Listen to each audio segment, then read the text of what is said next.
Hello everyone, good afternoon. Good afternoon sir. Good afternoon sir. तो sheets कर लिया आप लोगों ने? Yes sir. सारी हो गई? चार की चार? Yes sir. ठीक है, सबने कर ली? हाँ सर। ठीक है।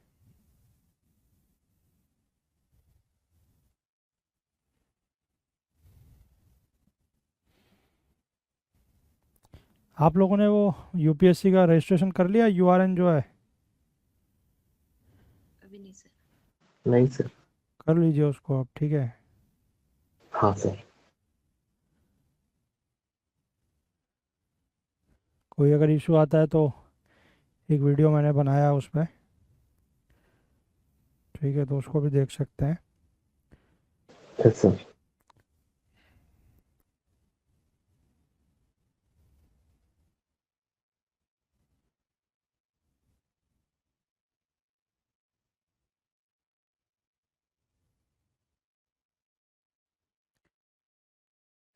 और उस पर जो मैं आपको वही बताया था ना अभी कि सेंटर पे जो है वो हो सकता है करके, यस सर। वेरिफिकेशन वाला, यस सर। तो वो भी आ चुका है। उसको भी इसी साल करना है सर? हाँ,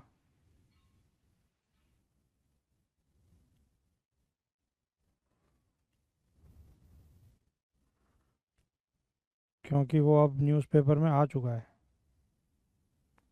देखा था आप लोगों ने? Yes sir. हाँ सर। हम्म। तो अब वो चीज़ भी मतलब इस साल से शुरू हो जाएगी, और उसमें हालांकि लिखा है कि क्या बोलते हैं कि 10 से 12 सेकंड लगेंगे, लेकिन उसमें उसमें इश्यूज बहुत है, ठीक है। इश्यूज क्या होंगे उसमें वो मैं आपको मतलब आप खुद भी समझ जाएंगे। अभी इस बार का जो फॉर्म मतलब ये जो यूआरएन है ना, इसमें भी एक नई चीज़ है। इसमें एक नई चीज़ ये है कि जैसे एक तो आप फ़ोटो अपलोड करते हैं, ठीक है। तो पहले तो फ़ोटो अपलोड करने का एक क्राइटेरिया बड़ा ख़तरनाक है। ख़तरनाक इन द सेंस कि आपका जो फेस है केवल, ठीक है, 75% ऑफ द एरिया में सिर्फ वो फेस होना चाहिए, ठीक है। मतलब यहाँ से नीचे को आप कहिए कि मतलब जो आपका ये शोल्डर का रीजन है, इससे नीचे का कुछ भी नहीं, क्योंकि इससे नीचे का अगर होगा तो फिर ये फेस जो है वो छोटा हो जाएगा, ठीक है। तो इस चीज़ का बहुत ध्यान रखिएगा कि जब भी आप फ़ोटो क्लिक करवाएं या पुरानी किसी फ़ोटो को, पहले तो मैं ये कहूँगा कि पुरानी फ़ोटो यूज़ ना करें, उसके पीछे भी रीज़न है, बताता हूँ मैं अभी। लेटेस्ट फ़ोटो का यूज़ करें, ठीक। और दूसरी चीज़ कि फ़ोटो का साइज़ बड़ा रखें, मतलब आपका जो फेस है वो थोड़ा सा बड़ा होना चाहिए, उसमें कुछ स्पेसिमेंट्स दिए हुए हैं, उनको चेक कर लेना, ठीक है। और दूसरी चीज़ उसमें, एक तो जैसे हम पहले नॉर्मल फ़ोटो अपलोड करते हैं, ठीक है, कि कोई इमेज हमारे पास है उसको हमने अपलोड करके ब्राउज़ करके अपलोड कर दिया। दूसरा उस बार उसमें एक चीज़ और करनी है, इस बार एक लाइव फ़ोटो अपलोड करनी है, ठीक है। लाइव फ़ोटो का मतलब है कि आपको अपनी फ़ोटो मतलब उसी समय जब आप उसको फिल कर रहे हैं, तो उस पर एक ऑप्शन है, आप अपलोड फ्रॉम मोबाइल करके, वहाँ पर एक वो क्यूआर कोड आ रहा है, उस क्यूआर कोड को आप मोबाइल से स्कैन करेंगे तो मोबाइल में आपके वो लिंक खुलेगा और आपको लाइव फ़ोटो लेनी है। और वो लाइव फ़ोटो लेने में बहुत इशू कर रहा है, ठीक है। कि अगर आप थोड़ा सा दूर से ले रहे हैं तो वो कह दे रहा है कि ये 75% ऑफ द एरिया से कम है। बहुत पास ले रहे हैं तो आपका फेस का या तो ऊपर का एरिया कट जा रहा है या ये एरिया कट जा रहा है, तो उसमें बहुत प्रॉब्लम आ रही है, ठीक है।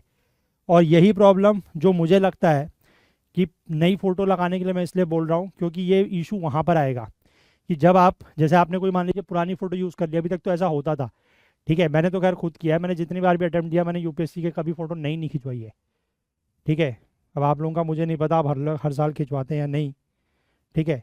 तो मैंने तो एक ही फ़ोटो हमेशा यूज़ की है, लेकिन उसमें आप प्रॉब्लम ये होगा कि अगर आपकी मान लीजिए कोई थोड़ा सा पुरानी फ़ोटो है ना, और आपका फेस थोड़ा सा अगर उससे बदल गया है, तो वो इशू क्रिएट करेगा अब, ठीक है। क्योंकि वहाँ पर वो आपका लाइव फ़ोटो लेगा जब आप सेंटर में एंटर करेंगे, और अगर वो वहाँ पर मैच नहीं होगा तो फिर वो प्रॉब्लम क्रिएट करेगा, ये मुझे लगता है और ये होगा, ठीक है। दूसरी चीज़, ये लड़कों के लिए ज़्यादा मुझे लगता है कि वैलिड रहेगी कि आप अपना जैसे मान लीजिए आपकी अगर दाढ़ी बढ़ी हुई है, ठीक है, या आपकी मुस्टैच है या आपके बाल बड़े हुए हैं या छोटे हैं, तो जैसी फोटो आप अभी यूज करेंगे, अपना अपीयरेंस आप 95 to 100% उसी से मैच करते हुए रखिएगा पेपर वाले दिन भी।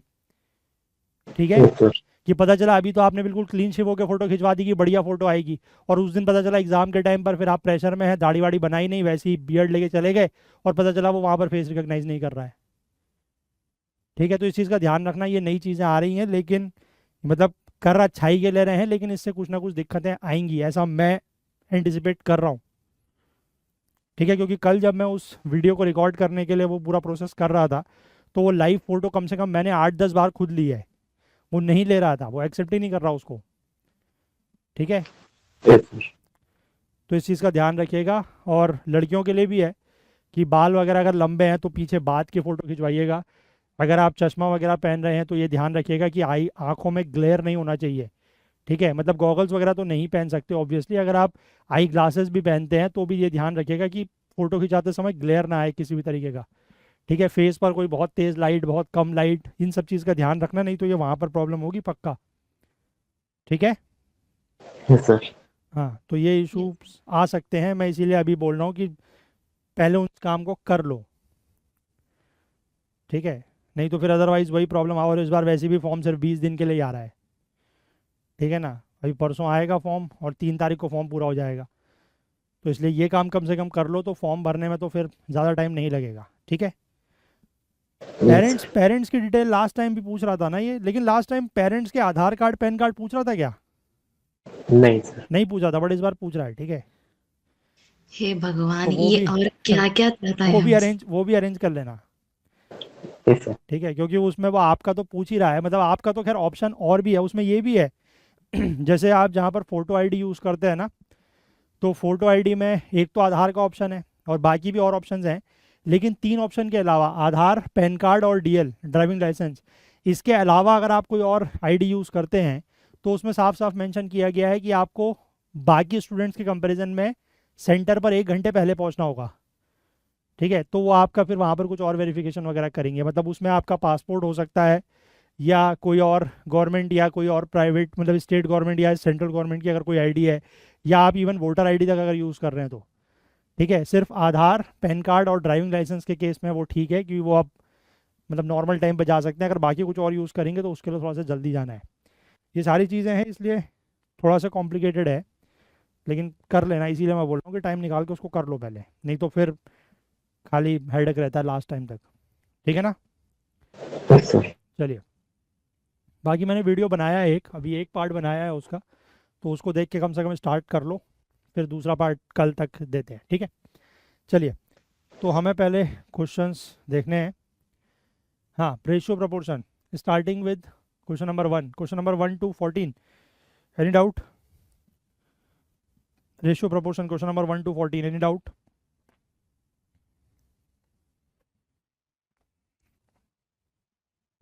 बताइए, कोई डाउट नहीं है? No, sir. नहीं सर। ठीक, नेक्स्ट 11 to 15, 12 to 15, कोई डाउट नहीं है? No, sir. Advance level 1 to 5 नहीं है? No, sir. नहीं सर, रेशियो प्रोपोर्शन कोई भी नहीं है। कोई भी नहीं है?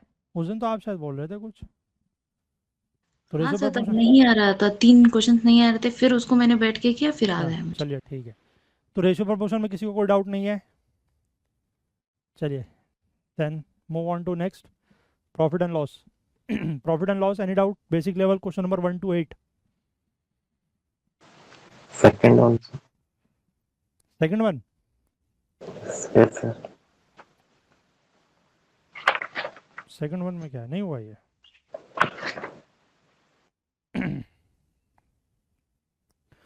सेकंड वन में लिखा है कि in a certain store item X sells for 20% less than item Y, यानी कि किसी स्टोर पे एक्स का जो सेलिंग प्राइस है वो वाई के सेलिंग प्राइस से 20% कम है। ठीक है, तो क्वेश्चन लिखा हुआ है कि what is the ratio of the stores revenue from the sales of item X to that of to that from the sales of item Y. Statement 1 says the store sells 40% more units of item X of Y than item X and total number of both the articles sold is 1200 units. हासमा हो गया ये? हाँ sir, मैं paper ढूंढ रही हूँ, मैंने वो किया था, मेरा मिस हो गया, वो ढूंढ रही हूँ मैं। देखो देखो देखो भाई, इसमें कुछ करना नहीं है ज़्यादा यार। देखो आइटम एक्स और आइटम वाई, हाँ सर, मिल गया। ठीक है। वाई का अगर एसपी है लेट से रुपीज़ एक्स, तो एक्स का एसपी कितना होगा?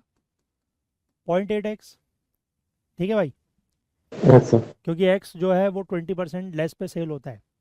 क्वेश्चन पूछा है कि what is the ratio of stores revenue from the sales of item X to the from the sale to that from sales of Y. यानी कि स्टोर जो है वो दो तरीके के आइटम्स बेच रहा है, एक्स और वाई। तो आपको ये बताना है कि एक्स से कितना रेवेन्यू आ रहा है टोटल डिवाइडेड बाय कितना रेवेन्यू आ रहा है फ्रॉम वाई, ठीक है, यही बताना है।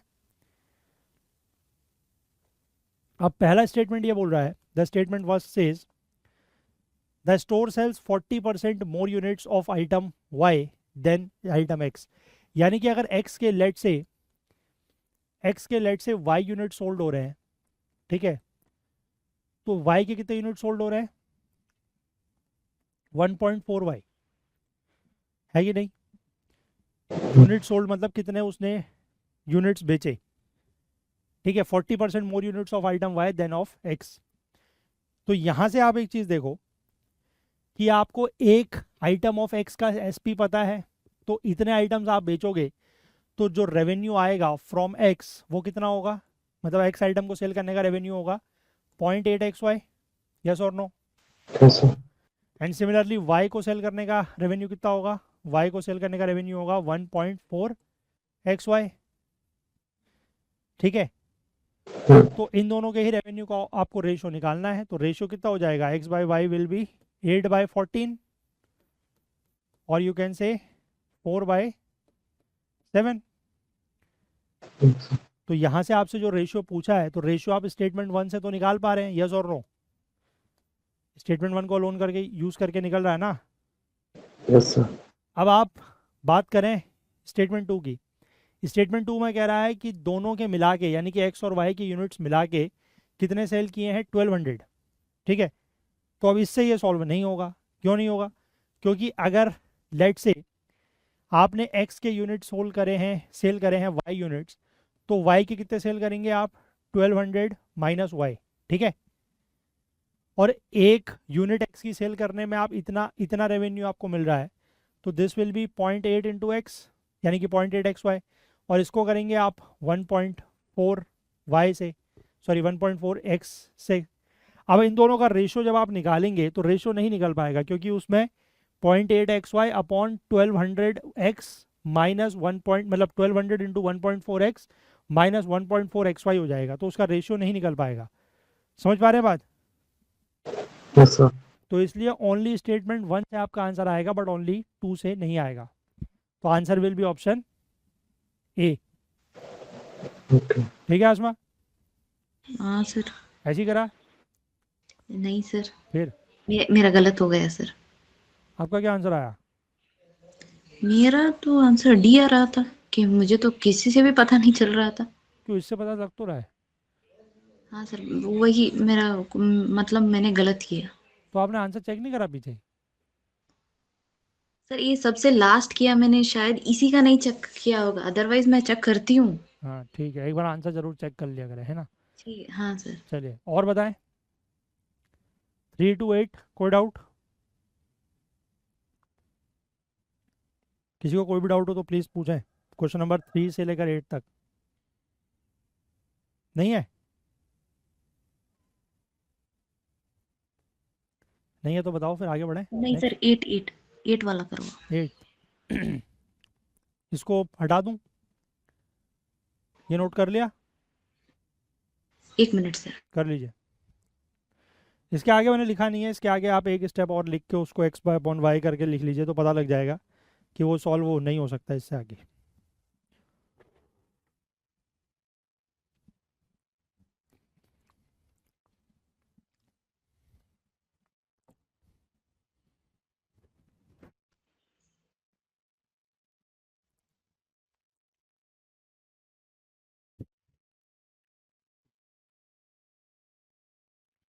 ठीक है सर। कर लिया Ganesh Kumar note? Yes sir.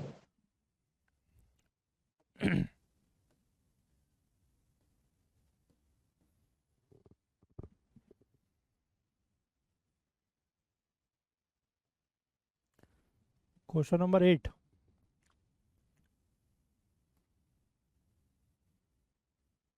अरे ये तो आसान क्वेश्चन है यार, नहीं हुआ ये? गणेश कुमार हुआ ये क्वेश्चन नंबर 8? हाँ सर।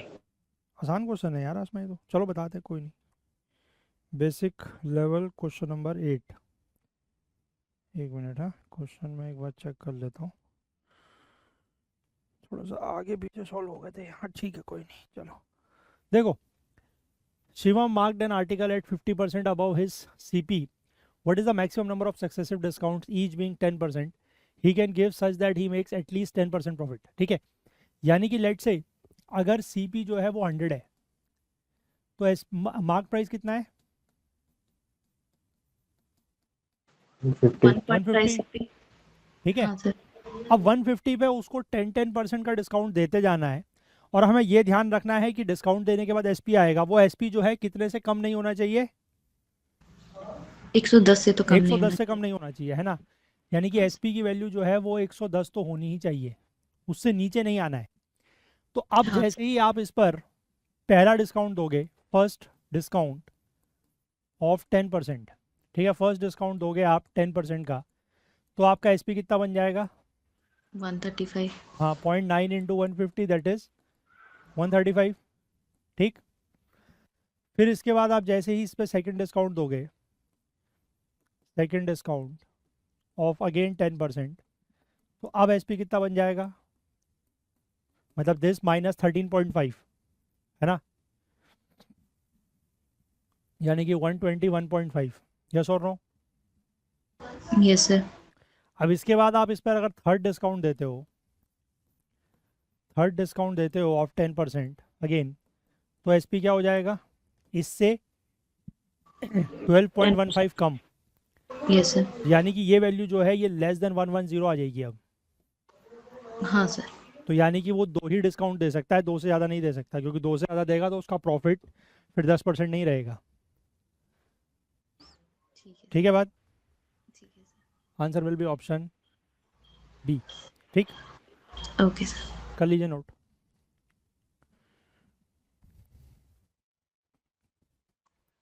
Done sir. ठीक, हाँ भाई, नेक्स्ट 9 to 11, 9, 10, 11, कोई डाउट?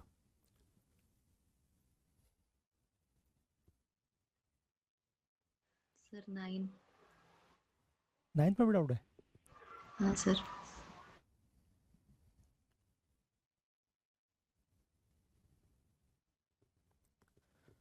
देखो, Monica purchased 2 ingredients, flour and sugar.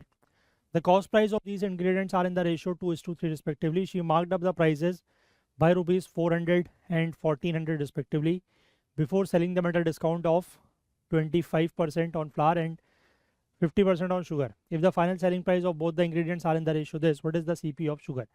तो ये तो आसान क्वेश्चन है यार।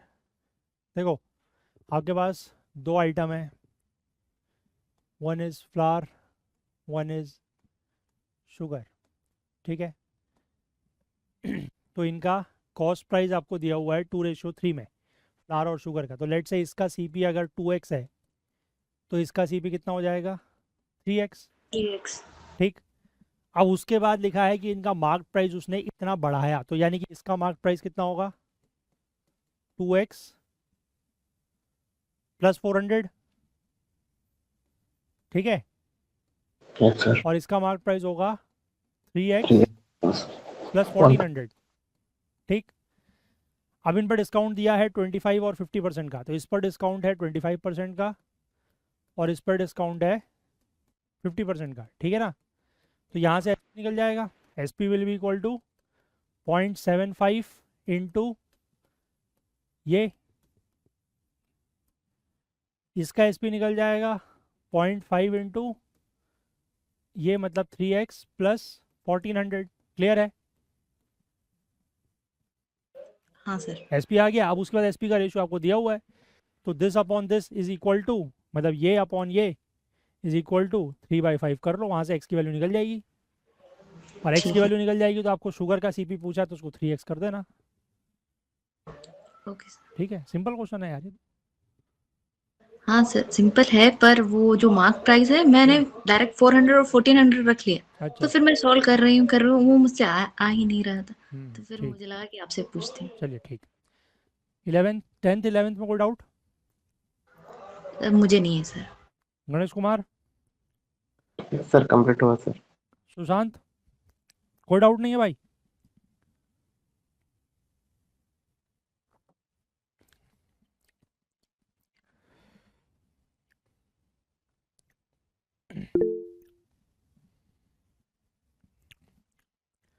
आगे बताओ, एडवांस लेवल पे कोई क्वेश्चन नंबर 1 to 4 कोई डाउट? 1 to 4 5 तक कोई डाउट एडवांस लेवल?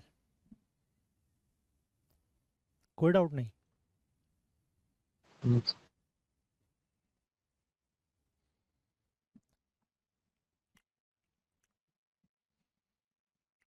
हो गया ये भी। कोई डाउट नहीं है ना प्रॉफिट एंड लॉस में? और नहीं है sir. Mixture alligation question number 1 to 10 any doubt?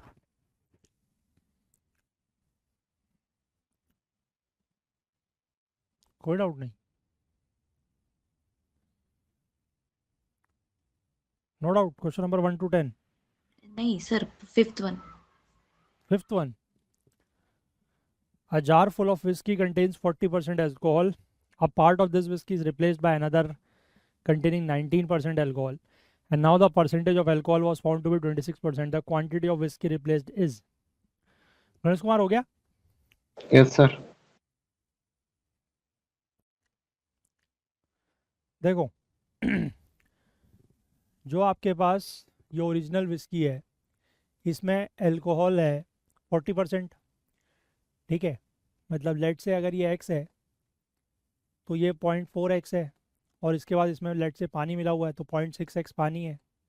ठीक, हाँ सर। अब इस विस्की में से कुछ पार्ट निकालना है और उसको रिप्लेस करना है बाय, और मतलब जिससे आप उसको रिप्लेस कर रहे हैं, ये क्वेश्चन तो खैर वैसा ही है जैसा हम लोग को रिप्लेसमेंट वाले में करते हैं कि आपने हाँ इसमें से कुछ पार्ट निकाला। ठीक है, अब जितना भी पार्ट आप इसमें से निकालेंगे वो इसी रेशियो में बाहर आएगा, 2:3। 2:3 है ना, हाँ सर। तो 2:3 में ही बाहर आएगा उसमें से। और यस। उसको आप जिससे रिप्लेस कर रहे हैं उसमें 19% एल्कोहल है। हाँ ठीक है, सर। मतलब जो आप रिप्लेस कर रहे हैं वो भी, ये भी मिक्सचर है, और जो रिप्लेस कर रहे हैं वो भी मिक्सचर है। Okay okay sir. ठीक है, तो जैसे अगर ये x है, अगर आप मान लीजिए इसमें से आपने y बाहर निकाला, ठीक है, लेट से आपने इसमें से y अगर बाहर निकाला, y जो बाहर निकलेगा उसमें 0.4y will be alcohol and 0.6y will be water. पानी का। हाँ ठीक है, सर। अब आप y ही जो है रिप्लेस करोगे, तो जो आप y रिप्लेस करोगे उसमें एल्कोहल कितना है? 0.19y, हाँ सर। 19%, और वाटर कितना है? 0.81y। 8 1। हाँ सर। ठीक है, अब आप यहाँ से ये देखो कि फाइनल आपका जो विस्की है वो अंदर कितनी है, क्योंकि percentage of alcohol was found to be now 26%। ठीक है, तो अब आपका जो फाइनल विस्की में एल्कोहल अंदर है वो कितना है? एक तो ये इतना पहले था 0.4x, ठीक है, उसमें से इतना बाहर आ गया। ठीक है, हाँ सर। और फिर हमने इतना और ऐड कर दिया जो रिप्लेसमेंट से आया, this will be 0.19y। This is the total amount of alcohol. Yes sir. ठीक, similarly total amount of water will be equal to, ये पहले था, इतना वाटर बाहर आया और इतना वाटर ऐड हुआ। हाँ सर। ठीक है, अब इन दोनों का जो रेशियो निकलेगा that will be equal to 26%। मतलब एल्कोहल जो है वो पूरे मिक्सचर का 26% है, तो यानी कि this by this, alcohol by water का रेशियो कितना होगा? अगर एल्कोहल 26% है तो वाटर कितना परसेंट होगा? 74। 74। तो जब आप इन दोनों का अगर रेशियो निकालोगे तो ये रेशियो कितना बनेगा? 26/74। 74। 74। ठीक है, तो यहाँ से आप इसको सॉल्व करके एक्स और वाई के बीच में रेशियो निकाल लो। ठीक है सर। ठीक है, मतलब क्योंकि x आपकी ओरिजिनल क्वांटिटी है और उसमें से y जो निकलेगा, तो y बाई एक्स जो आपका आएगा वो एक रेशियो के फॉर्म में ही आएगा। मतलब y बाई एक्स, अगर लेट से कि x की वैल्यू 100 है और y की वैल्यू अगर 25 है, तो इसका मतलब रिप्लेसमेंट कितना हुआ है? Out of 100 25 is replace, that is 1/4 is replace. हाँ सर। तो इस तरीके से रेशियो निकल जाएगा। ठीक है, ठीक है सर। ठीक है ना भाई गणेश कुमार? हाँ सर। ठीक है, आगे बताइए और क्वेश्चन नंबर 10 तक।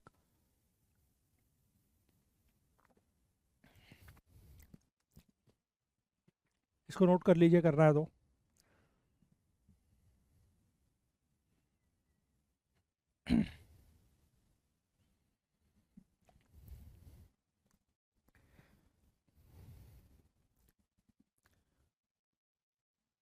कर लिया नोट? Yes sir.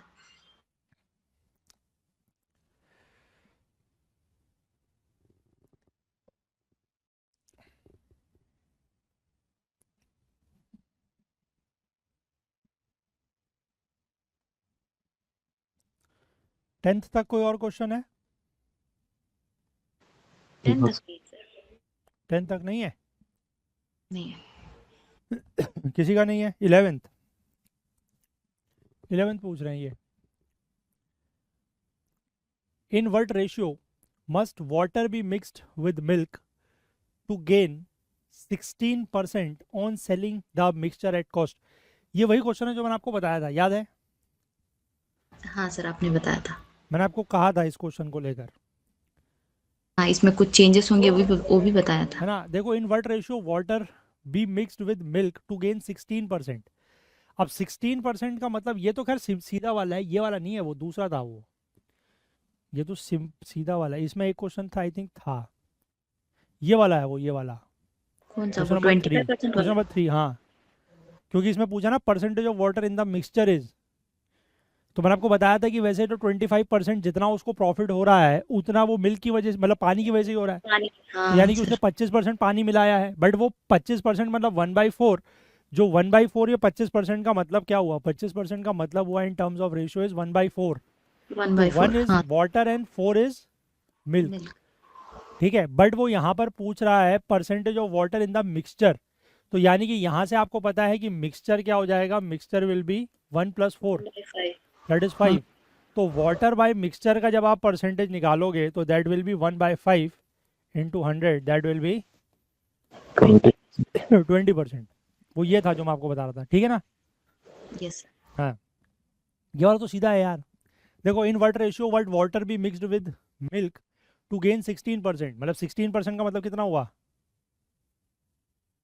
1/6 है कि नहीं बात?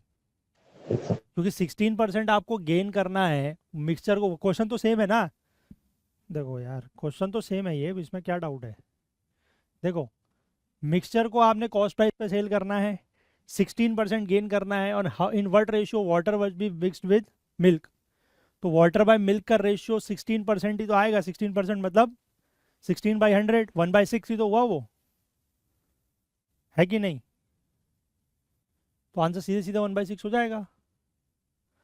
अगर इसमें पूछा होता कि in what ratio water must be mixed with mixture, मतलब what is the amount of water present in mixture in what percentage, अगर पूछते तो फिर वो 1/7 हो जाता। क्योंकि 1/6 तो वाटर अपॉन मिल्क है। अगर आपको वाटर अपॉन मिक्सचर करना है तो पहले मिक्सचर निकालोगे, दैट इज 1+6 विल बी 7। तो 1/6 हो जाएगा, 1/7 हो जाएगा वाटर इज टू मिक्सचर, यानी कि वो 14.28% आएगा फिर। ठीक है ना? हाँ भाई, बाकी बताएं 12 13 में कुछ। Sir 12th one sir. 12th one, अरे ये भी तो वैसे ही क्वेश्चन है। 16 litre of soda is mixed with 5 litre of whisky, price of this soda is ₹12 per liter and price of whisky is ₹33 per liter. If the bartender wishes to make 25% profit by selling the drink, at what price should he sell this mixture? ये तो वाला question है वो mix करने वाला, जिसमें price दिया होता है और पहले दोनों का प्राइस से आप एक कॉमन प्राइस निकालिए, उसके बाद उस पर 25% का प्रॉफिट लगाइए, और 25% के प्रॉफिट के बाद जो प्राइस आ रहा है उसको आप पर लीटर वो कर लीजिए। नहीं हुआ आसमा? सर मेरा हुआ।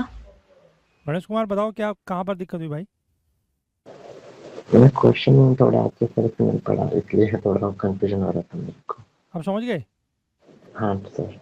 देखो 33 लीटर आपके 16 लीटर सोडा है, 5 लीटर विस्की है, दोनों का प्राइस भी दिया हुआ है 12 रुपीज़ पर लीटर, 33 रुपीज़ पर लीटर। तो वो मतलब ऐसा क्वेश्चन है ना यार। देखो सोडा विस्की है ना, सोडा आपका दिया हुआ है 16 लीटर मतलब क्वांटिटी, इसकी दी है 5 लीटर, इसका प्राइस दिया हुआ है 12 रुपीज़ पर लीटर, इसका प्राइस दिया हुआ है 33 रुपीज़ पर लीटर। तो दोनों का प्राइस निकाल के यहाँ जोड़ेंगे, मिक्सचर बनेगा तब, है ना, यानी कि 16 इंटू 12 प्लस 5 इंटू 33। ठीक है। और ये आपका टोटल सीपी हुआ, इसको मल्टीप्लाई कर देंगे आप 1.25 से, क्योंकि 25% का प्रॉफिट है। ठीक है। Yes sir. और इसको टोटल को डिवाइड कर देंगे कितने से, ये प्लस दिस 21 से, तो आपका पर लीटर की कॉस्ट आ जाएगी। Yes sir. Yes sir. ठीक है। चलो क्वेश्चन नंबर 13। हाँ सर 13। नहीं हुआ? नहीं। इसको मिटा दूं?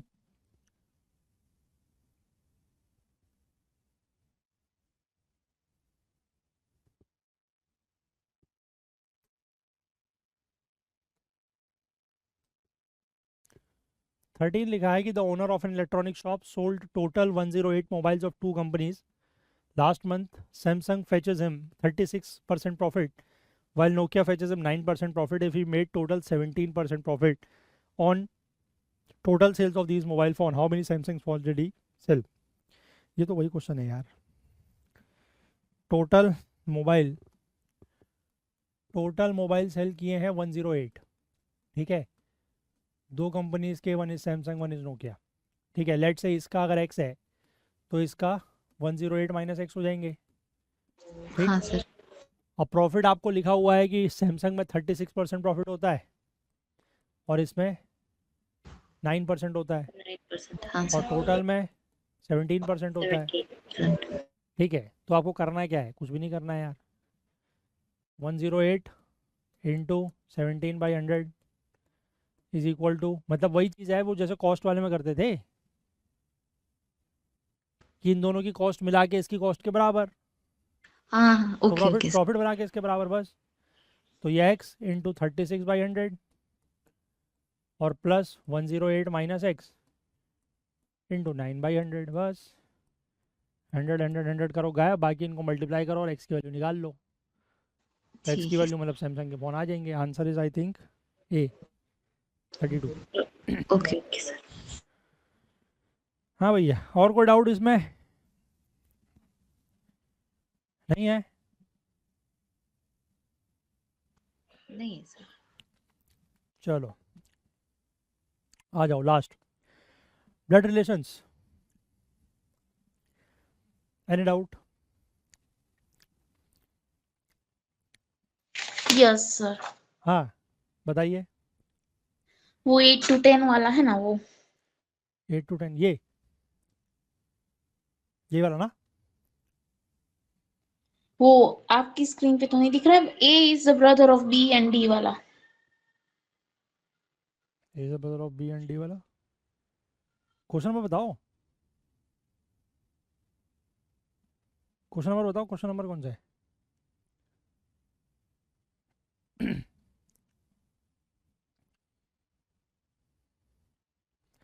D is the brother of B, ये वाला क्वेश्चन है एक, फोर्थ, हाँ वो। यही वाला। हाँ।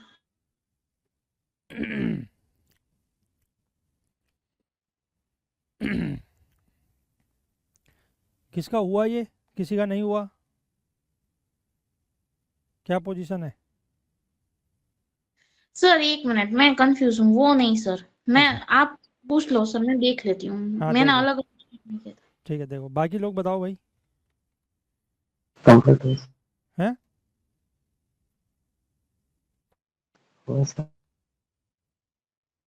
ब्लड में मेरे कोई क्वेश्चन नहीं है सर। कोई क्वेश्चन नहीं है? नहीं। गणेश कुमार आपका भी नहीं है? सर है?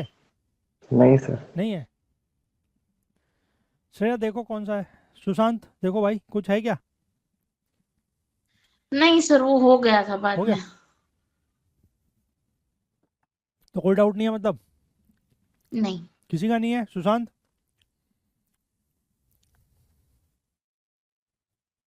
नहीं है, चलो बहुत बढ़िया। तो यहाँ तक कि हमारी जो सर 4 शीट हो गए? है, हाँ, हो 4 गए। शीट हो गए? आपके सामने तो हो गए। नहीं हुआ क्या ये मतलब भरोसा नहीं हो रहा है? अरे नहीं नहीं सर, ऐसे नहीं। फिर खुद पे मुझे भरोसा नहीं आ रहा, हाँ, नहीं मतलब वही तो मैं कह 4। रहा हूँ, मतलब कि भरोसा नहीं हो रहा कि चार हमने इतनी जल्दी कर लिया है। हाँ, इतनी जल्दी कर लिया। नहीं इतनी जल्दी नहीं यार, 40 मिनट्स हो गए। 5 मिनट शुरुआत किया मैंने, जो बोला उसके हटा भी दे तो 35 मिनट्स फिर भी हो गए। ठीक है ओके चलो, सर। अच्छी बात है। आप लोगों का अगर क्वेश्चन बन रहा है तो फिर क्या वो है, मतलब फिर क्या ही करना है कि फिर उसमें जबरदस्ती थोड़ी लगे रहना है। चलिए, तो मतलब यहाँ तक का हमारा जितना भी था आज तक का, सारा टॉपिक सारी शीट सब कंप्लीट है भाई। हाँ, ठीक। क्लास सर क्लास खत्म ना हो जाए ना। नहीं नहीं, अभी रुको, अभी कहाँ जाए यार, ऐसी बात मत करो, 2 दिन के बाद तो आ रहे हो यार, हैं? कैसी बात कर रहे हो? इसकी शीट भी मैंने अपलोड कर दी है, ठीक है, दोनों। मजाक कर रही हूँ हाँ सिर्फ। ठीक है, चलिए। तो हम बात करेंगे सीटिंग अरेंजमेंट्स की। सीटिंग अरेंजमेंट्स में देखिए, जनरली आपको जो भी कंडीशंस दी होंगी गिवन कंडीशंस के अकॉर्डिंग आपको जो भी पर्सन्स हैं, मेल फीमेल है ना, स्टूडेंट्स जो भी दिया होगा उनको अरेंज करना है। ठीक है, उसमें 2 तरीके के क्वेश्चंस बनते हैं। एक होता है लीनियर सीटिंग अरेंजमेंट, जिसमें लोगों को लाइन में बिठाया जाता है। लाइन भी 2 तरीके की हो सकती है, आइदर सिंगल रो और डबल रो। ठीक है, सिंगल रो मतलब दे आर जैसे सिटिंग इन अ लाइन या स्टैंडिंग इन अ रो या स्टैंडिंग इन अ क्यू, है ना, वो सिंगल लाइन हो गई। और डबल रो में जनरली आपका क्वेश्चन इस तरीके का होगा कि they are facing towards each other. मतलब जैसे आप क्या कह सकते हैं, जैसे आप 2 लाइन में बैठे हुए हैं, है ना, एक का फेस इस तरफ एक का फेस इस तरफ, they are facing each other, उस तरीके का जो है वो डबल रो। ठीक। इसके बाद आपका दूसरा जो कंडीशन है या दूसरा जो अरेंजमेंट है type, that is non linear. Non linear जो है वो वैसे तो किसी भी शेप का हो सकता है, ठीक है, बट जनरली हम जो है वो फोकस करेंगे सर्कुलर अरेंजमेंट के ऊपर, क्योंकि सर्कुलर अरेंजमेंट में ही क्वेश्चन पूछे जाते हैं। ठीक है ना। लीनियर अरेंजमेंट में हमें इस बात का ध्यान देना है कि अगर सिंगल रो का अरेंजमेंट है तो हमें ये मानना है कि सारे के सारे जो है they are all are sitting in the same directions. ठीक है, अगर कुछ मेंशन किया हुआ है तो then it is a different thing, but otherwise we have to assume that all are facing in the same directions. ठीक। अब सेम यस। डायरेक्शंस जो है वो आपकी मतलब इच्छा है कि आप मतलब जैसे आप कॉपी में बनाएंगे तो आप इनका फेस इस तरफ को भी कर सकते हैं और फेस इस तरफ को भी कर सकते हैं। ठीक है, दैट इज योर चॉइस। लेकिन द थिंग इज कि अगर आप जिस भी तरफ को फेस करें, आप उनके लेफ्ट और राइट का ध्यान रखेंगे। ठीक है, ये चीज़ हमने ऑर्डर एंड रैंकिंग में भी डिस्कस करी थी। मैं फिर से अगर आपको बताऊं कि if a person is sitting towards this side, मतलब फेसिंग टुवर्ड्स दिस, तो ये साइड उसकी कौन सी होगी? This will be left. Left, और ये होगी राइट। राइट। ठीक है, आप इसको ऐसे भी बना सकते हैं कि facing towards this side, but then the left and right will change, this will become right and this will become left. ठीक है, मैं जनरली ये वाला कन्वेंशन फॉलो करता हूँ क्योंकि ये बनाने में थोड़ा सा कन्वीनियंट होता है, क्योंकि आप अपने लेफ्ट और राइट के हिसाब से देख सकते हैं, मतलब मेरा लेफ्ट ये है तो इनका भी लेफ्ट यही है, मेरा राइट ये है तो इनका भी राइट यही है। ठीक है, अगर आपको कन्वीनियंट लगे तो आप इसको यूज़ करें, अगर आप इसमें कंफर्टेबल है तो इसको यूज़ करें, that is up to your choice, but ध्यान रखना लेफ्ट और राइट का, क्योंकि क्वेश्चन में ऐसे ही होता है कि person is sitting left to this और राइट टू दिस, या इतना पोजीशन लेफ्ट या इतना पोजीशन राइट, तो वो ध्यान रखना है। ठीक है, और दूसरी जो डबल रो का कंडीशन होगा उसमें डायरेक्शन मैटर करता है ना, कि कौन किस तरफ को फेस करके बैठ रहा है, तो वो जो है उसके अकॉर्डिंग जब क्वेश्चन आएगा तो हम देख लेंगे। क्लियर है बात? Yes sir. मतलब उसमें स्पेसिफिक क्वेश्चन एग्जाम वो दिया होगा डेटा, बाकी इस वाले में डेटा नहीं दिया होता, बट इसमें केवल हमें अपने अकॉर्डिंग लेना है, जैसे भी कन्वीनियंट है उसके अकॉर्डिंग। ठीक है, चलें यस सर। शुरू करें, शुरू हो जाए फिर क्या है। क्वेश्चन ऑलमोस्ट जैसे हम लोग उसमें करते आए हैं ना, ऑर्डर एंड रैंकिंग में भी हमने इस तरह के क्वेश्चंस किए हैं। ठीक है, तो questions almost similar to that आपको मिलेंगे। थोड़ा सा सर्कुलर अरेंजमेंट अलग तरीके का होगा, बस इसमें तो क्वेश्चंस लगभग जो लीनियर वाले हैं ये उसी तरीके के हैं।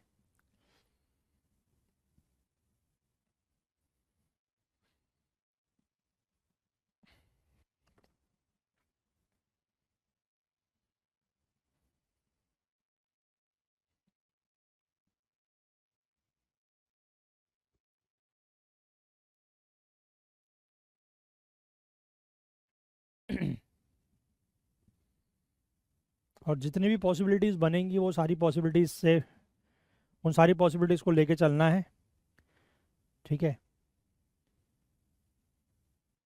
कि अगर कुछ पॉसिबिलिटीज़ हट स्ट्राइक ऑफ होंगी तो वो बाद में देख लेना, लेकिन स्टार्ट पहले सारी पॉसिबिलिटीज से करना। डन। हो गया। हाँ, इसमें क्या टाइम लगेगा सर? अच्छा, बढ़िया है, सबका हो गया भाई। Yes sir. Who is sitting to the right of B? Answer D क्या है? For D D. For Dell. D. There are 6 persons, 1 2 3 4 5 6। अब लिखा है कि E and F are in the center. Center मतलब इन दो पोजिशंस को छोड़ दीजिए, दो इधर दो इधर, तो one possibility is E F, one possibility is F E, ठीक है। Next A and B are at the ends. अब A and B are at the ends मतलब एक इधर एक उधर, तो here could be A, could be B. अगर बी है, अगर उधर ए है तो इधर बी, और इधर बी है तो इधर ए। सिमिलरली इसमें भी यही हो सकता है दोनों में, ठीक है। क्लियर बात। Next it says C is sitting to the left of A. अब देखो इनका फेस इधर की तरफ को है, तो this is their left, this is their right, ठीक। C is to the left of A, यानी कि ए के इधर सी है। तो अगर हम ये वाला ऑप्शन लेके चलेंगे तो ये तो हो नहीं सकता, क्योंकि अगर ए इधर आएगा तो फिर सी इधर कैसे आएगा? Not possible. तो यानी कि इससे हमें ये पता लगता है कि B is definitely here and A is definitely here, ठीक। फिर ए के लेफ्ट में सी है। अच्छा एक चीज़ और, कि अगर आपको जब लिखा हो कि person is sitting to the left of someone और right of someone, that means it is क्या? बिसाइड। क्या क्या? Beside beside. नहीं नहीं, बिसाइड तो ठीक है, मतलब ए और बी का मतलब ये है कि just next, just next left या नेक्स्ट राइट, यस हाँ सर। सर, ठीक है। अगर इमीडिएट। अगर वो दिया होगा कि बीच में इतने का गैप है तो वो मेंशन किया होगा क्वेश्चन में, ठीक है। जैसे यहाँ पर लिखा है कि C is sitting to the left of A, that means C is just next to A, मतलब next next to A to the left side, ठीक है। तो यानी कि ये सी हो गया। क्लियर है बात। अब हमसे ये पूछा है कि who is right of B, तो बी के राइट में अब जो बचा हुआ है, ए हो गया इधर, बी सी, यानी कि यहाँ पर आएगा डी, ठीक है। बाकी ये ई और एफ कहीं पर भी बैठते ना, उससे हमें हमारे क्वेश्चन पे कोई फर्क नहीं पड़ रहा है, ठीक है। But according to the given conditions in the question दो अरेंजमेंट बनेंगे, ठीक है। B D E F C A, B D F E C A, ठीक। Yes sir. यानी कि अगर आपसे यहाँ पर पूछ लिया जाए इन दोनों पोजीशन पे कौन है, तो आंसर विल बी आइदर ई और एफ। आप बता नहीं सकते एग्जैक्टली कौन है, ठीक। इसीलिए मैं कह रहा हूँ कि आप अरेंजमेंट्स, जितने अरेंजमेंट्स पॉसिबल बन रहे हैं उनको बनाएं, क्योंकि क्वेश्चन किस फॉर्म में पूछ लिया जाए कोई पता नहीं है ना। अब यहाँ पर अगर मान लीजिए इसके अलावा कुछ और पूछ लिया जाएगा तो फिर, ठीक है ना। Yes sir. हाँ, तो फिलहाल इसका आंसर इज डी। चले नेक्स्ट।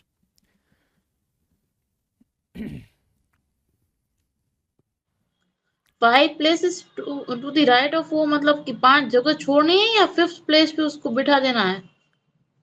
5 प्लेसेस का मतलब हुआ कि मतलब आफ्टर 5 प्लेसेस। मतलब 6th पोजीशन पे आएगा वो? हम्म, एक मिनट, 5 प्लेसेस नहीं, 5 प्लेसेस का मतलब हुआ कि 5th पोजीशन पर है। 5 प्लेस मतलब उसकी पोजीशन से 1 2 3 4 5 5 पर बैठा है, तो मतलब 5th पोजीशन हुई ना वो। ओके।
Sir N. हो गया? हाँ सर। सबका हो गया? Yes sir. श्रेया हो गया? हाँ हाँ हाँ क्या रहा आंसर? एन. हाँ N. There are 7 people named M, N, O, P, Q, R, S sitting in a row. 7 people. 1, 2, 3, 4, 5, 6, 7. ठीक है? Sitting in a row facing the same direction. ठीक है, तो इधर की तरफ मान लेते हैं. तो ये लेफ्ट, ये right. M is 5 places to the right of O. यानी कि O जहाँ पर होगा M उसके 5 प्लेस पर होगा. यानी कि अगर O यहाँ पर है तो 1, 2, 3, 4, 5, तो देयर इज M. अगर O यहाँ पर है तो 1, 2, 3, 4, 5. इससे ज़्यादा O इधर की तरफ को शिफ्ट नहीं हो सकता क्योंकि फिर M के लिए पोजीशन नहीं बचेगी. ठीक है? P is 4 places to the right of Q. P is 4 places to the right of Q. अगर ये O है, ये P हम बनाते हैं तो यहाँ पर P, तो 4 places to the right of Q. अच्छा, यहाँ पर Q बनाते हैं तो 1, 2, 3, 4 तो नहीं हो सकता. ठीक है? यानी कि पहले वाले अरेंजमेंट में Q यहाँ पर आ सकता है. तो 1, 2, 3, 4 यहाँ पर M आ जाएगा, P आ जाएगा. ठीक है? यहाँ पर अगर O है तो Q हमारा यहाँ पर आ सकता है. 1, 2, 3, 1, 2, 3, 4 तो यहाँ पर P आ सकता है ना? और इसके बाद तो Q यहाँ आएगा नहीं क्योंकि यहाँ तो O है.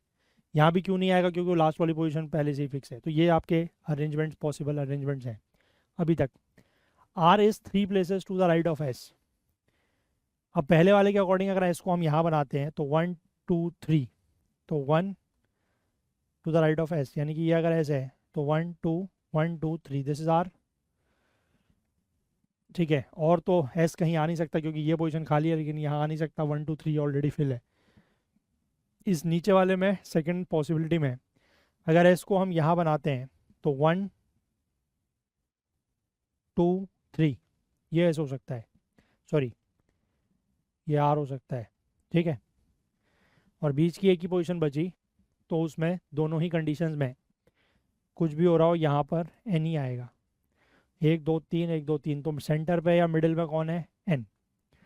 ठीक है? बाकी पॉसिबिलिटीज़ हमें नहीं पता. मतलब O, S, Q, N, R, M, P भी हो सकता है या O, Q, O, S, N, P, R, R, M ऐसे भी हो सकता है.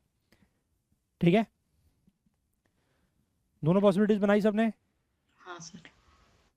हाँ, पॉसिबिलिटीज़ दोनों बनाना क्योंकि क्वेश्चन में कुछ और पूछा जाएगा तो फिर फंस जाएंगे नहीं. तो ठीक है ना? चलिए नेक्स्ट.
सर इसमें बन तो गया पर राजन और नहीं, राज और विमल का पोजीशन नहीं बन रहा है, मतलब पता नहीं चल रहा है.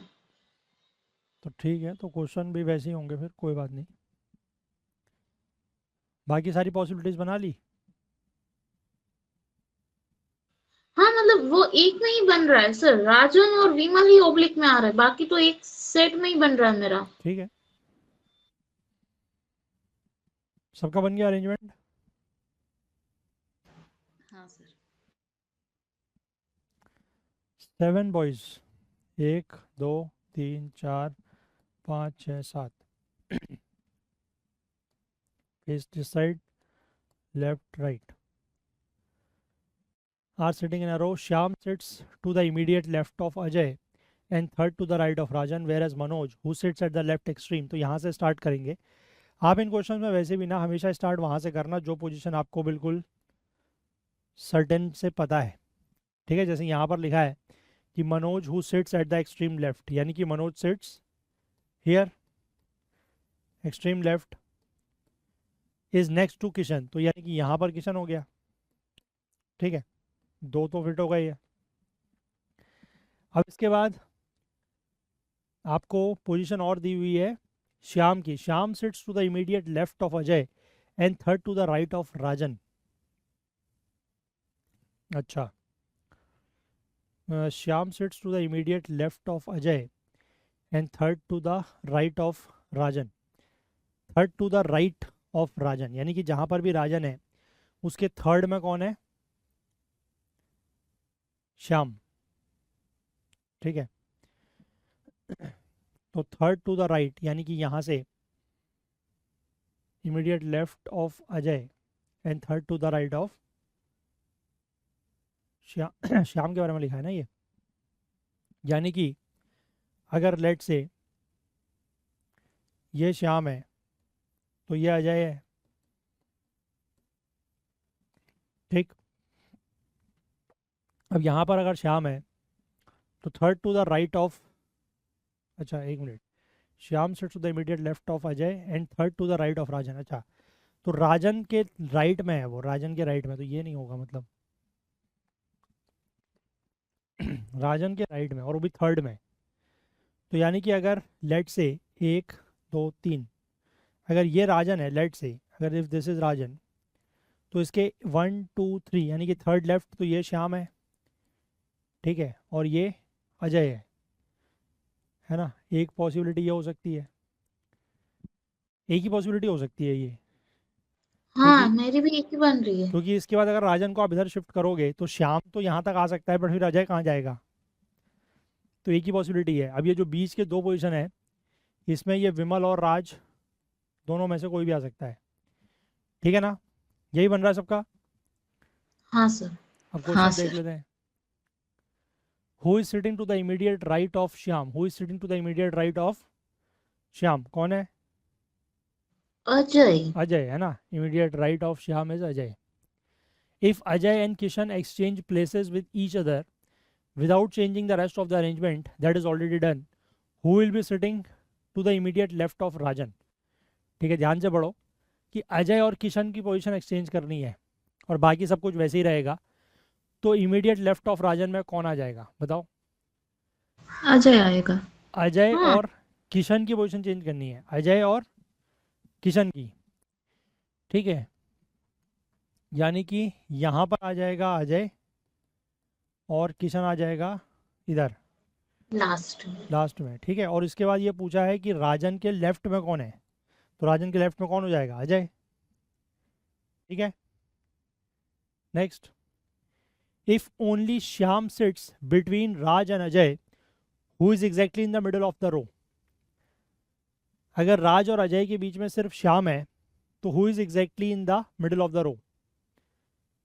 राज और अजय के बीच में है श्याम, तो राज और अजय यानी कि यहाँ पर फिर राज है इसके अकॉर्डिंग। ठीक है, तो राज और अजय के बीच में अगर श्याम है तो मिडिल में कौन बचेगा? विमल। विमल। ठीक है, क्लियर है? हाँ sir. Last one, after arranging all the boys as per conditions given in the data, if Rajan now exchanges his place with Manoj and Ajay exchanges his place with Vimal, then how many persons will be there between Vimal and Rajan? देखो, राजन और मनोज की position exchange करनी है और अजय और विमल की, तो राजन और मनोज की पोजीशन एक्सचेंज करनी है, यानी कि let's say now this becomes Rajan, this becomes Manoj. और किस किसी चेंज हो रही है? अजय एंड विमल। अजय, हाँ। तो यानी कि ये विमल हो गया, और वो बीच वाला अजय हो गया। कैसे पता? हम्म। कैसे पता? विमल की पोजीशन फिक्स थोड़ी है यहाँ पर। फिक्स्ड हो गई थी ना सर? अरे वो तो अलग क्वेश्चन है यार, वो तो उस क्वेश्चन के अकॉर्डिंग हुई है ना।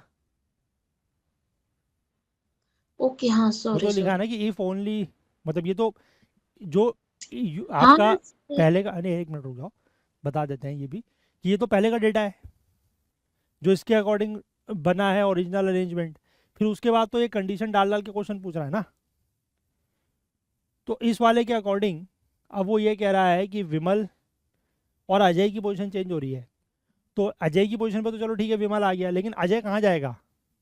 अजय यहाँ भी आ सकता है या यहाँ भी आ सकता है ना। अब आपसे किसके बीच में जगह लोग पूछे इसने? विमल और राजन के बीच में कितने लोग हैं बोल रहा है ये। तो विमल और राजन के बीच में, विमल और राजन के बीच में कितने लोग हैं? How many? 5। 5। 5 है ना, क्योंकि बाकियों से और कोई फर्क पड़ नहीं रहा, दोनों एक्सट्रीम एंड पर है। राजन इस एंड पर है, विमल उस एंड पर है, तो उनके बीच में 5 लोग, कोई कहीं भी बैठे। ठीक है, क्लियर है सबको? बोलो भाई, हाँ सर। किसी को कोई डाउट? No sir. ठीक, next question number 7।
Sir D.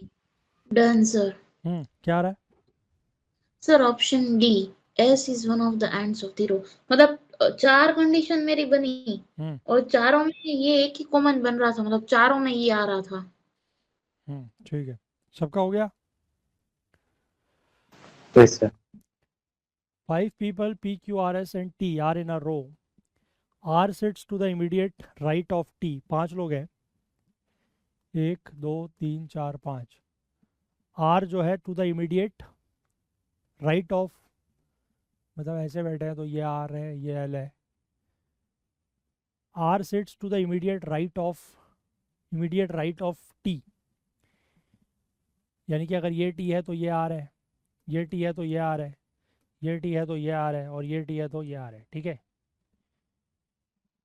Next, P and Q have 2 persons sitting between them. P and Q have 2 persons sitting between them. तो पहली बात, P और Q के बीच में 2 लोग हैं, तो ये पॉसिबिलिटी तो गई, क्योंकि यहाँ पर 3 लोगों में P और Q बैठाएंगे तो फिर दोनों के उनके बीच में 2 लोग नहीं आ सकते, नॉट पॉसिबल। ठीक है, पी एंड क्यू के बीच में 2 लोग हैं, तो यानी कि यहाँ पर या तो पी है या क्यू है, और यहाँ पर क्यू है या पी है, तब इनके बीच में ये 2 लोग। ठीक। सिमिलरली यहाँ पर अगर आप बनाएं तो आपके पास ऑप्शन है ये वाला, यानी कि ये है पी और क्यू और ये है पी और क्यू, तो ये 2 लोग बीच में। इस वाले में फिर से अब पॉसिबिलिटी नहीं है, क्योंकि यहाँ पर आपके पास 3 ही पोजीशन है, पी और क्यू को बिठाएंगे तो बीच में 2 नहीं आएंगे। अब किसी भी कंडीशन में अगर आप देख के चलें तो इस वाले में भी यहाँ पर एस होगा, इस वाले में यहाँ पर एस होगा, है ना। तो यानी कि P is at one end of the row, that is not necessarily true. Q is sitting beside P, वो तो हो ही नहीं सकता क्योंकि Q और P के बीच में तो 2 लोगों का गैप है। One among T and R is at the end, one of the ends of the row. T और R में से एक जो है वो एंड पर है, ज़रूरी नहीं है। And S is at one end of the row, yes this is true. ठीक है, क्योंकि जितने भी पॉसिबिलिटीज़ हैं उनमें S जो है वो एक एंड पे तो है ही है। क्लियर है बात? यस सर, तो क्लियर। ऐसे ही बन रहा था अरेंजमेंट। Yes sir. ठीक है, आसान क्वेश्चन है यार ये।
Sir, F is to the immediate right of G and neighbor of E. यानी F neighbor है ना E का? हाँ, हाँ तो मेरा बन गया सर। आंसर बताओ। एक मिनट क्वेश्चन रीड कर लेती हूँ। Sir option C. सबका हो गया? हाँ सर। सी आ रहा है? यस सर, सी आ रहा है। गणेश कुमार हो गया? Yes sir. ठीक। Consider the following, these are 8 persons.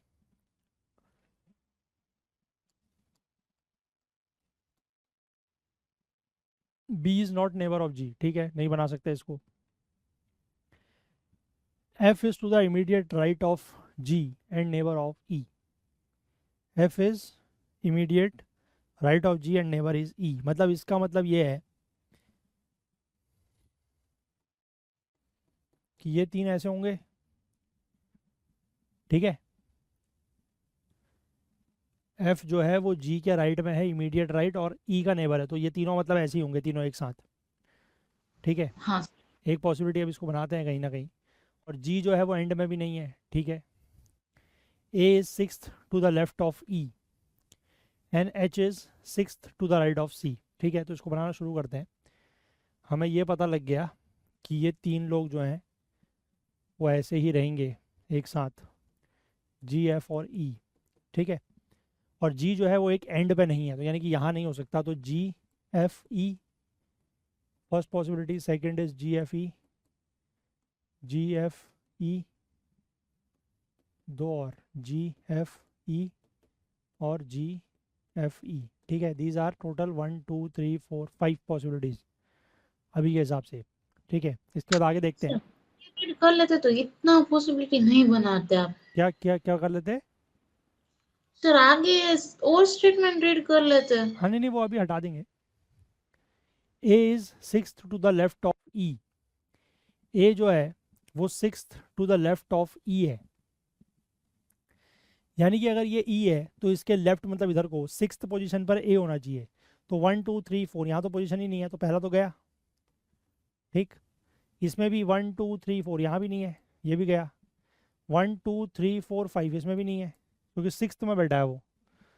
तो 1 2 3 4 5 6, यानी कि इस वाली पॉसिबिलिटी के अकॉर्डिंग अगर ये ई है तो यहाँ पर ए है लास्ट में, और इस वाले के अकॉर्डिंग अगर यहाँ ए ई है तो ये ए है। ठीक है, now we are only left with 2 possibilities. ठीक, ये हो गया, ये भी हो गया।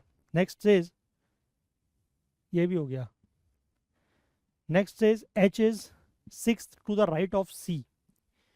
एच जो है that is 6th to the right of C. अब हम इन दोनों पॉसिबिलिटीज के साथ अगर चलें तो एच को हमें, सॉरी, राइट ऑफ सी, हाँ, एच को सी के राइट में बिठाना है और 6th पोजीशन पर है ना। तो 1 2 3, यानी कि यहाँ पर बीच में 3 पोजीशंस खाली हैं, और 1 2 3 4 5 6 7, एक इधर खाली है। यहाँ पर 1 2 3 4, 1 2 3 4 5 6 7 8। ठीक है, तो हमें सी को एच के 6th राइट में बिठाना है। तो यानी कि अगर एच इधर आएगा तो 1 2 3 4 5 6, तो यानी कि एच अगर इधर आएगा, नहीं, H is 6 to the right of C, यानी कि ये सी है। This is not H, this is C. 1 2 3 4 5 6। ठीक है, इसका मतलब सी इससे उधर नहीं जा सकता, क्योंकि उससे उधर जाएगा तो फिर वो एच के लिए पोजीशन नहीं बचेगी। इस वाले में अगर यहाँ सी है तो 1 2 3 1 2 3 4 5 6, ये तो पॉसिबल ही नहीं हो रहा है ना। इस वाले में तो बन ही नहीं रहा कुछ, क्योंकि इस वाले में अगर सी यहाँ पर आएगा तो 1 2 3 4 5 6 आगे सब भरा हुआ है, तो ये भी गया। सिर्फ एक ही पॉसिबिलिटी बची अब, और इसमें अभी हमें ऊपर वाला चेक करना है एक, कि B is not neighbour of G. तो बी जो है वो जी का नेबर नहीं है, तो बी यहाँ होगा। ए बी सी डी, तो यहाँ डी होगा।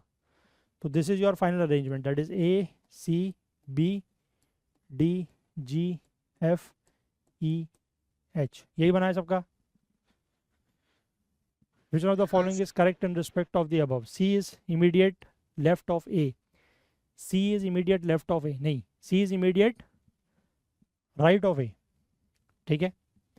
D is immediate neighbor of B and F. D is immediate neighbor of B and F. नहीं, B का है लेकिन F का नहीं है, G का है वो, तो ये भी नहीं है।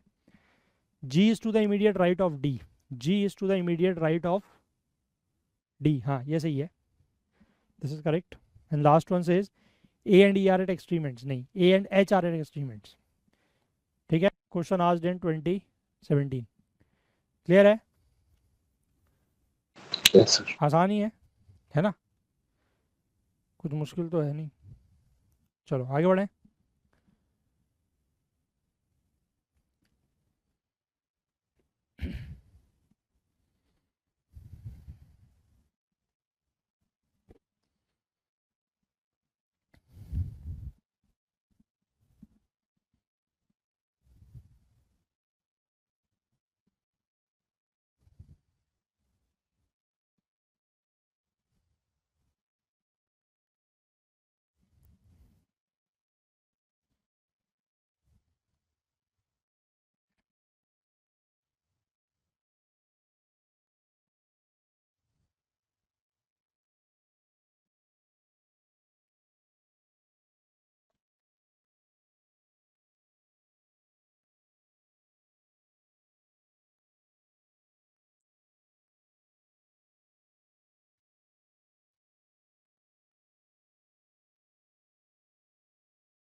डन।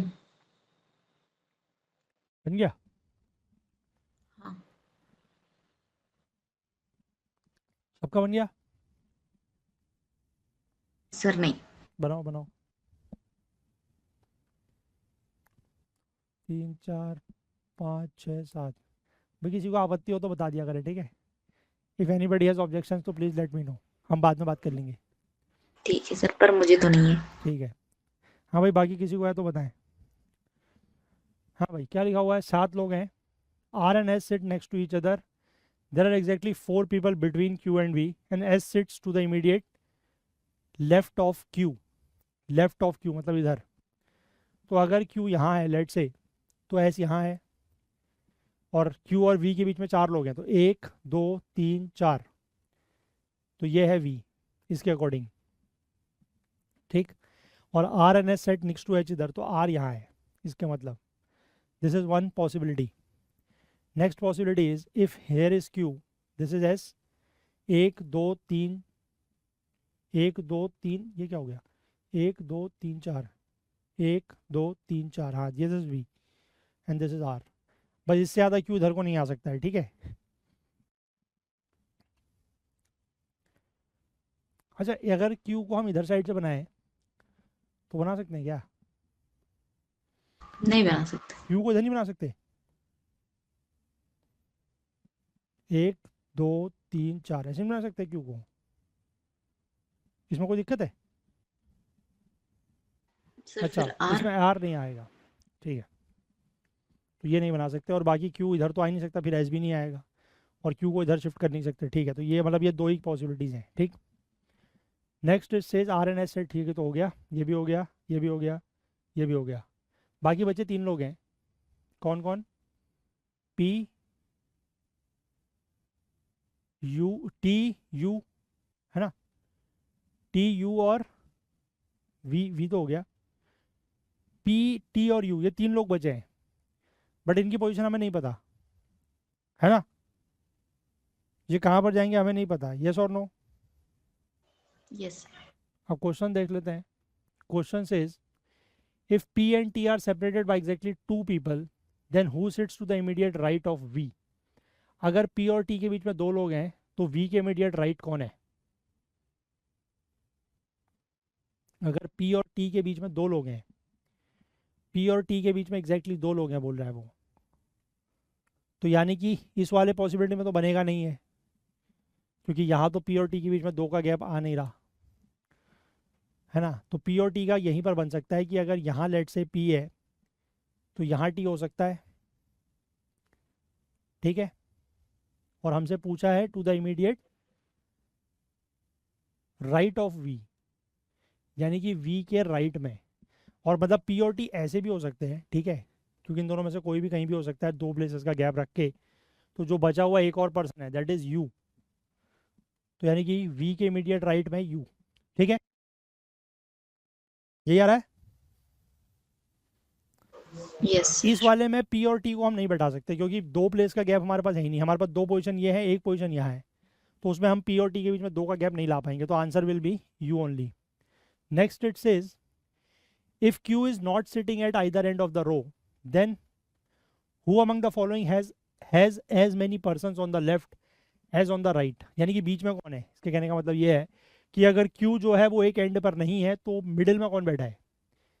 अगर Q एंड पर नहीं है, यानी कि सेकंड पॉसिबिलिटी, अगर Q एंड पर नहीं है तो मिडिल में कौन है, R, यस और no.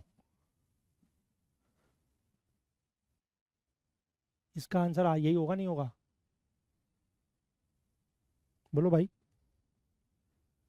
Who among the following has as many persons on the left as on the right? इसका मतलब क्या हुआ R सर, कि R है जितने आंसर। उसके लेफ्ट में है उतने उसके राइट में है, मतलब वो बीच में बैठा है, मिडिल में, है ना। और वो भी तब दिया हुआ है कि जब Q is not sitting on the either and. तो बेसिकली हमारे पास जो 2 पॉसिबिलिटीज बनी है उसमें से एक में Q एंड पे है, अगर Q एंड में नहीं है तो मिडिल में कौन है, R है, ठीक है, तो answer will be R। Next, if Q sits at one end of the row, then who sits at the other end? यानी कि पहली वाली पॉसिबिलिटी, अगर Q जो है वो यहाँ पर है तो who sits at the other and? Answer is, पता नहीं सर। हाँ मतलब आइदर P और T, हाँ, कैन है ना। Not be determined. हाँ, अगर ये ऑप्शन हुआ इधर P और T तो वो, नहीं तो फिर otherwise can not be determined. Next, if T sits to the right of Q and P is separated from T by exactly 3 people, then who sits to the immediate right of V? If T sits to the right of Q, T sits to the right of Q, तो पहली possibility में तो हो नहीं सकता क्योंकि Q के right में कुछ है ही नहीं। दूसरे वाले के according Q sits to the right of ये, और किसके बीच में सेपरेटेड है, P and T is separated by exactly 3 people, यानी कि P और T के बीच में 3 लोग हैं, तो 1 2 3, यानी कि ये है P, है ना, और ये बचा आपका U। तो इसमें पूछ रहा है कि who sits to the immediate right of V. तो immediate right of V is again U. U. ठीक है, क्लियर है सबको? कोई डाउट? एनीवन? गणेश कुमार, सुशांत, आसमा, नहीं No सर। doubt. किसी को डाउट नहीं? नहीं सर। ठीक है, चलो एक क्वेश्चन और करते हैं। ठीक है, आज का लास्ट।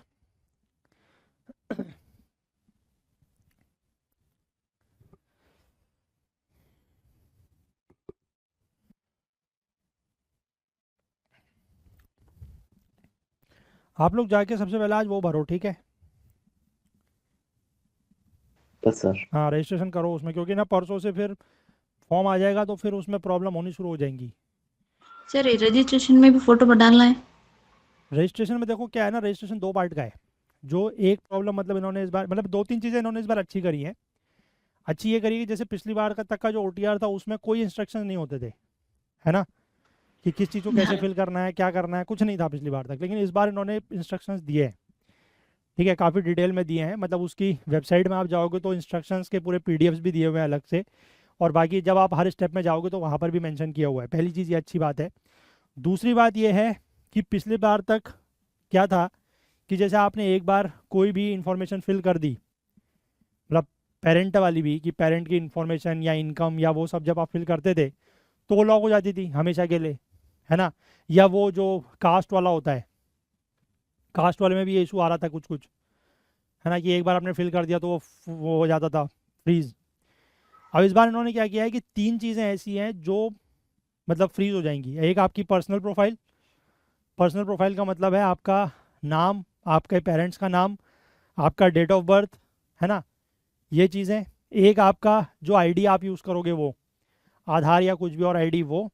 और तीसरा है आपका 10th का प्रोफाइल, ठीक है, कि मतलब 10th क्लास आपने कब पास आउट किया है, ठीक है, किस स्कूल से पास आउट किया है, certificate number, roll number, percentage, वो सब चीज़ें। तो ये 3 चीज़ें ऐसी हैं जो फ्रीज हो जाएंगी।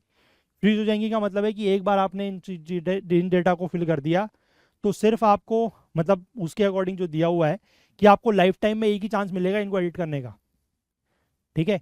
और हालांकि उसमें ये मेंशन नहीं है कि वो एक टाइम कब तक रहेगा, बट ये लिखा हुआ है कि एक टाइम रहेगा, मतलब 1 time will be given. But उस एक टाइम को आप मतलब उसके चक्कर में मत रहना कि गलती कर देंगे तो सही कर लेंगे, इसलिए उसको बड़े ध्यान से भरना, ठीक है।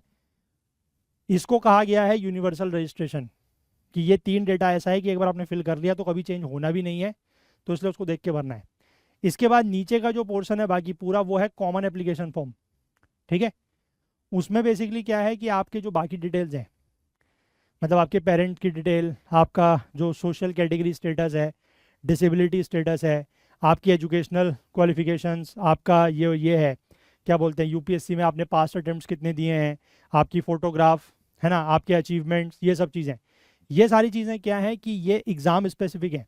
मतलब जैसे आपने अभी इनको फिल करा, ठीक है, आपने फिल करके इनको रखा हुआ है। अब आप जैसे यूपीएससी का एग्ज़ाम देना चाहते हैं तो जैसे ही वो फॉर्म आएगा तो पहले आपसे वो ये कन्फर्मेशन मांगेगा, मतलब एज़ पर माई अंडरस्टैंडिंग अभी की। अब जब फॉर्म आएगा परसों को, मैं फिर देखूंगा एक बार, तो उसमें क्या होगा कि वो आपसे ये पूछेगा कि ये कॉमन एप्लीकेशन फॉर्म में जो डेटा आपने फिल किया है इसको आप फ्रीज़ करना चाहते हो या नहीं। अगर उसमें कोई गलती नहीं है तो आपने उसको फ्रीज़ किया, फिर आपने फॉर्म अप्लाई किया, तो वो उस एग्ज़ाम में जब आपने अप्लाई कर दिया तो उस एग्ज़ाम में अब आप चेंज नहीं कर सकते कुछ भी। बट जब आप नेक्स्ट एग्जाम में अप्लाई करोगे तो फिर वो जो कॉमन एप्लीकेशन वाला पार्ट है वो फिर से ओपन हो जाएगा। उसमें आपको फिर जो भी चीज़ चेंज करनी है, जैसे आपको ओबीसी एनसीएल चेंज करना पड़ता है हर बार, है ना, ईडब्ल्यूएस का सर्टिफिकेट चेंज करना पड़ता है, या आपके जो यूपीएससी के अटेम्प्ट्स है पास्ट के वो अगले साल एक और बढ़ जाएगा तो वो चेंज करना पड़ेगा। आप फोटोग्राफ चेंज करोगे, आपके पेरेंट्स की इनकम है ना, या पेरेंट्स का जो वो है मतलब क्या बोलते हैं उसको, सर्विस स्टेटस है कि वो अभी रिटायर्ड हैं कि वर्किंग है, तो वो सब चीज़ें आप चेंज कर सकते हो। तो उसको वो ऑप्शन दिया हुआ है कि वो एग्ज़ाम टू एग्ज़ाम आप चेंज कर सकते हो हर बार, ठीक है। तो लास्ट टाइम तक ये प्रॉब्लम थी कि कुछ डेटा ओपन होता था कुछ नहीं होता था, लेकिन उसको लेकर क्लैरिटी नहीं थी। बट इस बार वो चीज़ें इन्होंने क्लियर की हुई हैं कि ये सारे डेटा एग्ज़ाम स्पेसिफिक है और एक एग्ज़ाम में अप्लाई करने के बाद आप उसको दोबारा चाहो तो ओपन भी कर सकते हो, ठीक है। तो फोटो वाला जो पार्ट है वो कॉमन एप्लीकेशन फॉर्म का पार्ट है, तो वो, और वो लास्ट ऑप्शन है, मतलब सारा डेटा भरने के बाद वो लास्ट में है, ठीक है, अगर वो लास्ट वाला आपका अभी रह भी जाता है तो आप उसको दोबारा और ओपन करोगे तो बाकी सब फिल रहेगा, आप लास्ट में जाके उसको दोबारा फिर कर लेना। ठीक है, बट फ़ोटो के लिए ध्यान रखो कि मतलब मेरे तरफ से तो ये रिकमेंडेड है कि आप नया फ़ोटो खिंचवाओ। ठीक है, प्लेन बैकग्राउंड में खिंचवाओ, उसके इंस्ट्रक्शंस पढ़ लेना क्योंकि बहुत क्लियर है कि फेस जो है वो 75% ऑफ द उसमें होना चाहिए फ़ोटो के साइज़ में, और उसमें एक लाइव फ़ोटो भी लगनी है। ठीक है, तो फ़ोटो वाला थोड़ा सा प्रॉब्लम कर सकता है क्योंकि बाकी तो सारा डेटा है वो तो आपको फिल ही करना है, लेकिन फ़ोटो वाले में वो, और वो भी मेरे ख्याल से वो शायद AI कंट्रोल्ड है, वो इसीलिए फ़ोटो लेने के बाद वो आपको तुरंत बता दे रहा है कि आपका फ़ोटो में ये प्रॉब्लम है, वो एक्सेप्ट हो रहा है नहीं हो रहा है। और मैंने कम से कम 8-10 बार उसको ट्राई किया तब जाके वो ले रहा था। ठीक है, तो इसलिए वो प्रॉब्लम नहीं तो बढ़ जाएगी परसों से, क्योंकि फिर सर्वर पे लोड भी पड़ेगा। अभी तो आधे लोगों को ये पता ही नहीं है कि नया ये सिस्टम आया है हाँ कि सर, नहीं? हम भी तो वही थे, जब तक आपने नहीं बताया हमें भी नहीं पता था। हाँ, क्योंकि अभी तो लोग वही बैठे होंगे कि पुराना OTR तो किया हुआ है, फॉर्म जब आएगा खोलेंगे भर देंगे, है ना, लेकिन अभी तो पता लगेगा कि नई, अभी तो नई एक्सरसाइज शुरू होने वाली है। ठीक है, तो इसीलिए मैं कह रहा हूँ कि थोड़ा सा आप लोग मतलब आगे रहें और उसको भर लें, फॉर्म आने तक उसको ये काम कम से कम करके रखें, क्योंकि इसके बाद तो फॉर्म मुझे लगता है कि हार्डली 5 मिनट का काम होगा। ठीक है, ओपन करके वही होगा कि जिसको जिस एग्ज़ाम में अप्लाई करना है, जिसने फीस देनी है वो दे, जो एग्जेम्प्टेड है वो एग्जेम्प्टेड है, बात ख़त्म। बस सेंटर वगैरह चूज़ करने वाला आएगा उसके बाद, जो नॉर्मल आता है कि सेंटर और आपके जो सब्जेक्ट्स वगैरह होते हैं कि ऑप्शनल में क्या लेना है और किस लैंग्वेज में पेपर देना है, वही सब होता है ना फॉर्म में, तो वही चीज़ पूछेगा वो, क्योंकि बाकी सारा डेटा तो आपने पहले से ही फिल किया हुआ है। सर ऑलरेडी एग्जाम इतना टफ है, ये क्यों करना है? एप्लीकेशन भरने का प्रोसेस भी टफ करना है इन लोगों को। एक को सब भुगतेंगे, आसमां पूजा खेड़कर की वजह से सब भुगतेंगे। अब वो तो है ही यार, अब हाँ वो तो होता ही है ना, अब किसी की वजह से। अब देखो यार, एक चीज़ ये भी होती है ना कि इतने बड़े मतलब इंस्टीट्यूशन के ऊपर अगर कोई उंगली उठाए तो फिर ये भी तो हो जाता है, बेइज्जती वाली बात भी तो होती है, होता नहीं होता है? सर, वैसे हम बोलते हैं कि प्रीलिम्स के बाद की आंसर दे दो, ये तो सुनते हैं नहीं। इसमें बड़ा इनको करना नहीं, है इस बार टफ। देंगे, हाँ, इस बार इस बार देंगे। देंगे, इस बार देंगे, इस बार प्रोविजनल आंसर की तो देंगे, फाइनल भले ही नहीं देंगे लेकिन प्रोविजनल देंगे इस बार। एटलीस्ट वो तो मिल रहा है सर। क्योंकि इस बार तो आया है ना वो। आसमां कोई आर्गुमेंट मत कर, क्योंकि हमारे देश को कोई भी एडमिनिस्ट्रेटर की जरूरत नहीं है। हमारा देश इतना महान है कि वो ऐसे ही चल सकता है। ठीक है, वो जरूरत हमें है जॉब की, उन्हें देने की जरूरत नहीं है। नहीं, वैसे भी सीधी सी बात है, देखो कोई भी कंपटीशन एग्ज़ाम जो है ना वो आपके सिलेक्शन का एग्ज़ाम नहीं है। कंपटीशन एग्ज़ाम जो भी होता है वो सारा का सारा खेल है एलिमिनेशन का। ठीक है, कि उसमें जितने लोग आए उनको एलिमिनेट करते जाओ करते जाओ करते जाओ, जो लास्ट में बच गए वो अपने आप ऑटोमेटिकली सिलेक्टेड है। ठीक है, तो कोई भी कंपटीशन एग्ज़ाम जो है वो सिलेक्शन के लिए कभी होता ही नहीं है, it is all about elimination. अब आपको जो है वो एलिमिनेशन का जो मतलब वो है, क्या कहेंगे उसको, द वेव ऑफ एलिमिनेशन, उसको बियर करना है। ठीक है, आपके अंदर कितनी शक्ति है आप वो दिखाएं हर स्टेज में, और उस एलिमिनेशन से आप बचते चले जाएं। बस आपको हर स्टेज में एलिमिनेट होने से बचना है। अगर आप लास्ट तक बचे रह गए तो you are selected, that's it. ठीक है, ठीक है सर। ये तो है ही, प्रोसेस ही ऐसा है, इसके लिए तो क्या ही कर सकते हैं। अब इनका दर्द नहीं देख रहे हो, ये लैंग्वेज वाला कितना बड़ा दर्द है ये, है ये छोटी मोटी बात है कोई? सर ये हो गया। हो गया, हाँ सर, मेरा भी हो गया। चलो भैया, गप में मारते मारते कर ले रहे हो तुम, हैं? हाँ भाई, गणेश कुमार, आप भी कुछ बोलें? हाँ सर, हुआ सर। हो गया? हाँ सर। हाँ भाई, फोटो वोटो खिंचवा के भर रहे हैं फॉर्म फटाफट। Yes sir. हाँ, लास्ट तक बैठे नहीं रहे, वैसे 20 दिन का आया फॉर्म। 3 ठीक है तारीख को 3 तारीख को खत्म हो जाएगा, कम से कम ये वाली एक्सरसाइज तो कर लें पहले। Sure sir. 6 चिल्ड्रन ABCD नहीं, ABCD नहीं है, ये क्या नाम है पता नहीं, जो भी है। 2 groups of 3 each and made to stand in 2 rows in such a way that the child in one row is exactly facing a child in the other row। ठीक है, मतलब 6 लोग हैं, 3-3 में बैठे हैं, फेसिंग ईच अदर है ना। हाँ, तो यानी कि इनका फेस इधर है तो इनका फेस इधर है। ठीक है, M is not at the ends of any row and is to the right of J who is facing C, K is to the left of D who is facing M, K is to the left of D। अब आप उसको मतलब इधर से या इधर से कहीं से बैठा सकते हैं, बट ध्यान वही रखना है कि मतलब लेफ्ट और राइट वाला है ना। k is to the left of d who is facing m, m is not at the ends of any row, यानी कि m जो है वो बीच में है, इतना हमें पता है, क्योंकि एंड में कहीं नहीं है, यहाँ भी नहीं, यहाँ भी नहीं, यहाँ भी नहीं, यहाँ भी नहीं, तो m को हम यहाँ बैठा लेते हैं लेट से, ठीक है। अब k is to the left of d who is facing m, अब ये हु इज फेसिंग m किस लिए लिखा हुआ है? d के लिए, डी के लिए। तो यानी कि d यहाँ पर है, ठीक है। And k is to the left of d, तो ये अगर ऐसा है तो इसका लेफ्ट इधर, यानी कि k इधर हो गया, ठीक।